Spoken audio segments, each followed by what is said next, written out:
Ready shady হয়ে বেরিয়ে পড়েছি। তো তোমাদের দাদাভাই আজকে একটু তাড়াতাড়ি চলে এসেছিলো, সেই কারণে ভাবলাম যাই একটু ঠাকুরটাও দেখে আসি। তো দেখো চোরদারা এখানে যায়নি, আমরাই গেছি। টোটো রিজার্ভ করে গেছিলাম, তো সেখানে আর দেখাতে পারিনি তোমাদেরকে। তোমরা মোটামুটি কিন্তু চলে এসেছি।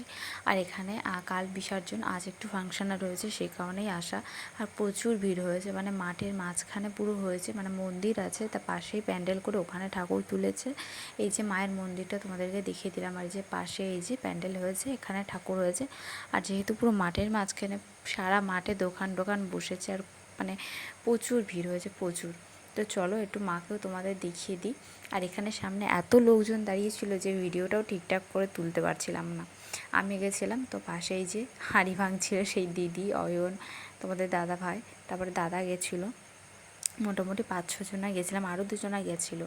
তো এখানে আমরা একটু দূর থেকে একটু ফাংশন দেখছিলাম। আর আমাদের বাবু যখনই হাততালি দিতে বলছে হাততালি দাও, ও কিন্তু খুব হাততালি